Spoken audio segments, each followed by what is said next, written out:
여러분 안녕하세요. 네, 오늘은 여러분하고 정말 정철승이라는 사람의 얘기를 할 수 없이 또 해야 되겠습니다.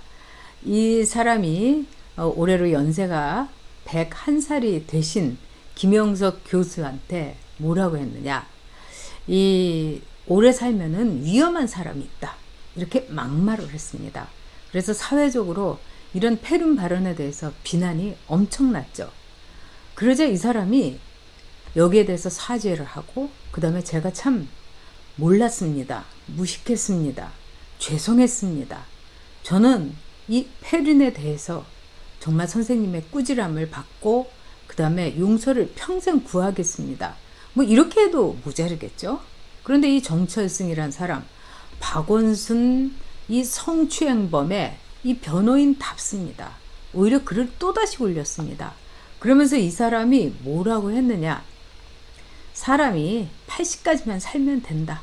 그러니까 80 넘어서 살면은 이거는 굉장히 위험하고 그 다음에 도움도 안 되는 거다. 이렇게 또 페륜의 시즌2를 찍었습니다. 참 지금 우리가 100세 시대라고 합니다. 그런 점에 있어서 김영석 교수님께서 100세를 사는 모습이 우리에게 안도감을 줍니다. 우리에게 있어서 사람의 노년이라는 것은 병, 그 다음에 고통 또는 치매든 기억력의 상실, 그리고 가족들에게 주었던 추억을 재앙으로 바꾸는 굉장히 어둡고 침침하고 무서운 일로 때로는 받아들여지기도 합니다. 그런데 저는 김영석 교수님께 정말로 감사드리는 게, 저도 이제 60 넘어서 이 나이를 먹어가지 않습니까? 저에게 있어서 노후라는 게 그렇게 끔찍한 것이 아니다. 저분처럼 노력하고 일주일에 3번 수영하고 그 다음에 순수하고 또 따뜻한 마음을 갖고 사심없이 살면은 100세도 저렇게 평화롭고 풍요롭고 또 멋진 일이구나. 이거를 주신 분입니다. 그래서 저는 김영석 교수님의 100세를 보면서 많은 위로와 희망과 그리고 도전을 갖게 됩니다. 그런데 이 정철승이라는 사람, 김영석 교수하고 무려 50년이나 차이 지는 사람인데, 이 사람이 50세, 뭐 젊다, 어쩌다 이걸 떠나가지고, 진짜 나이가 이렇게 재앙이 될 수 있구나. 우리가 40이면은 지천명, 하늘의 뜻을 안다고 하지 않습니까? 근데 그것을 넘겨서 50이 되더라도 이렇게 헛먹을 수 있구나. 이런 생각을 합니다. 자, 이 사람이 올린 글 여러분 한번 다시 보시겠습니까? 네. 자, 이 사람이 목요일날 올린 글입니다. 어제, 그러니까 수요일날 김영석 교수 관련 포스팅. 그러니까 100세까지 사는 건 위험하다. 이런 포스팅을 조선일보가 악의적으로 왜곡 보도했지만 정치인이나 공직자도 아닌 자영업자인 나에게 별다른 데미지를 주지 못했다. 그러니까 변호사는 자영업자고 나는 뭐 공직이나 정치인도 아니어서 피해를 안 봤다 이겁니다. 오히려 하루 사이에 팔로워만 300명 이상 늘었다. 조국 못지않은 관종이죠. 그런데 나는 늘 적정한 수명에 관심이 많다. 고대 로마의 귀족 남성들은 자신이 더 이상 공동체의 보탬이 되지 못한다고 생각하면 스스로 곡기를 끊어 생을 마쳤는데, 그것을 존엄을 지키는 죽음, 즉 존엄사, 디그니티 데스라고 불렸다. 그 나이가 대략 70 중반이었다고 한다. 노쇠가 몸과 정신을 허물어뜨리기 전에 이 나이는 사람마다 다를 것이고 각자의 삶에 부여하는 가치와 의무도 다를 것이므로 이는 정답이 없는 문제일 것이다. 요즘 나는 약 80세 정도가 그런 한도가 아닐까 생각하는데, 100세 넘게 장수하시길 기원드리는 우리 사회에 귀하고 존경스러운 어른신들은 많다. 이렇게 글을 올렸습니다. 그러니까 요즘은 뭡니까? 정말 뭐 지금 21세기의 로마 시대의 그 존엄사를 이야기를 하면서 이제 80 넘겨서 살면 안 되겠다. 그래서 80까지만 살라. 이 얘기입니다. 그리고 우리 사회에 오래 살아도 되는 원론은 있는데 김영석 교수는 오래 살 필요가 없는 사람이다. 왜? 문재인한테 비판했으니까. 한일 관계 이렇게 둬서는 오히려 후세에 부담을 준다. 정말 이거는 안 되는 일이다. 문재인 비판했다는 이유만으로 100세까지 사는 거는 위험한 일이다. 그리고 웬만한 사람 이제 곡기 끊고 80세면은 저세상으로 가라. 이런 얘기입니다. 이 사람 참 얄팍하죠? 그리고 삶이라는 게 뭔지 모르는 사람이고요. 나이 50 헛먹었습니다. 정철순이라는 사람. 그러니까 성추행범 박원순이 이 변호나 하고 앉아 있겠죠. 그리고 이 피해자였던 그 여성에 대해서 손해배상 청구하고 이런 어이없는 짓을 하고 있는 사람입니다. 자, 이 정철승이라는 사람 제가 일단 언제까지 사는지 보겠습니다. 뭐 50세니까 저는요 열심히 정말 100세 인생을 건강하게 김영석 교수님처럼 사는 게 제 목표입니다. 그리고요 일본 사람들 이런 얘기를 합니다. 이 요로시즈에라는 일본에서 아주 유명한 이 명의, 여성 명의가 있었습니다. 근데 요로시즈에가 뭐라고 했느냐? 인간에게 있어서 최고의 예술은 장수라고 했어요. 멋지게 아름답게 자기 자신을 정말 엔트크로 만드는 거, 이게 장수다. 이런 말을 했어요.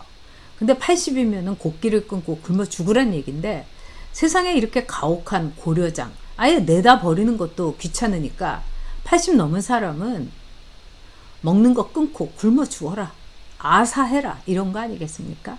이게 아마 좌파들의 기본적인 폐륜의 사고일 것입니다. 자, 그런데 우리의 김영석 교수님한테 이 사람이 뭐 민주화 운동도 안 하고 그때는 가만히 있더니 왜 지금 문재인한테 저렇게 비판하냐? 그렇지 않습니다.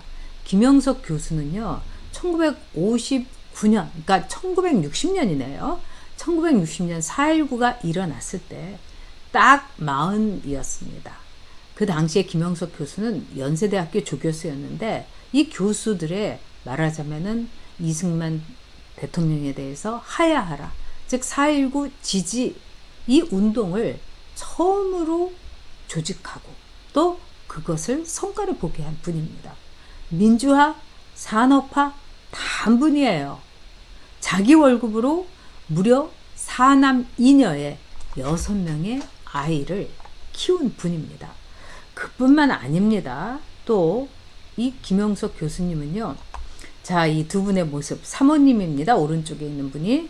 근데 이 사모님하고 두 분의 이 사진을 보면은 얼마나 두 분의 부부관계가 아름다웠으며 서로 존경하고 아끼는 사이였다는 걸 우리가 알 수가 있지 않습니까? 그런데 안타깝게도 이 사모님께서 김영석 교수가 나이 60이 될 때 뇌졸중으로 쓰러지셨어요. 그래서 김영석 교수는 사모님 돌아가실 때까지 20년을 병구안을 했습니다. 아주 성심성의껏 했다고 그래요. 그러면서 김영석 교수께서 쓴 글을 보면은 아내가 이렇게 몸져 누워 있으니까 자기가 행색이 굉장히 꾀죄죄해져 가지고 너무나 어느 날 보니까 자기가 초라해 보이더라는 거예요. 아내가 부인께서 이제 건강하셨을 때는 남편 넥타이도 골라드리고 뭐 와이셔츠 빳빳하게 다림질도 해주고 그러셨겠죠. 근데 사모님께서 이렇게 병석에 계시니 아무것도 못했던 거 아닙니까?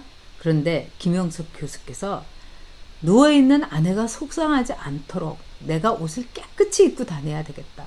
그래서 그때부터 그렇게 외출할 때 옷을 반듯하게 본인께서 다림질도 하고 풀도 먹이고 이러면서 깔끔하게 다니셨다고 합니다. 참 저는 이런 글을 읽으면서 참 김 교수님 멋진 분이다 이런 생각을 했습니다. 자, 우리 김 교수님께서는요, 이 정철승이라는 사람처럼 우리에게 혐오감과 또 고려장 변호사 그리고 김승원 의원이란 사람이 막말로 국회의장한테 GSGG 개새끼라고 하는 이런 탁하고 혼탁하고 정말 폐륜의 시대에 빛을 던지고 있습니다. 저는 김영숙 교수님의 글을 오히려 이분께서 나이 드시고 이러면서 더 깊어지고 또 이분의 책을 꼭 사보곤 합니다. 이분께서 어떻게 사는 게 행복한 인생이냐? 생각은 상류층으로, 그 다음에 생활은 중산층으로 하는 게 참 행복한 인생이다. 그 다음에 내가 아껴가지고 남한테 주는 게 행복한 인생이다. 이렇게 말씀하셨습니다. 그리고 또 김영석 교수님께서는 저에게 주시는 말씀처럼 100세에도 행복하려면 뭐든지 배워야 합니다. 저는 김영석 교수님의 이 말을 읽었을 때, 이 글을 읽었을 때 가슴을 강타하는 듯 했습니다. 그래서 오늘도, 내일도, 모레도 또 제가 이 100세 인생을 목표로 살아가면서 저는 늘 마음속에 또 제 머릿속에 넣고 있습니다. 행복하기 위해서, 멋지게 나이 들기 위해서 하루하루 끊임없이 배우자. 그래서 오늘도 영어 단어를 공부하고 있습니다. 중국어도 도전하고 있고요. 자, 이렇게 우리에게 행복의 길을 나이 들어서 그분 자신의 삶을 증거로서 보여주는 것 아니겠습니까? 김영석 교수님, 정철 승희 같은 폐륜 범한테 이렇게 상처받지 마시기 바랍니다. 그리고 교수님을 존경하는 수많은 사람들이 있습니다. 우리는 교수님께 많은 것을 빚졌고 또 그 빚을 우리 세대에게 자산으로 남겨주기 위해서 빚이 아니라 또 풍요한 자산으로 남겨주기 위해서 가품하도록 하겠습니다. 김영숙 교수님께 감사드립니다. 네, 여러분 일요일에도 여러분 또 뵙도록 하겠습니다. 여러분 감사합니다.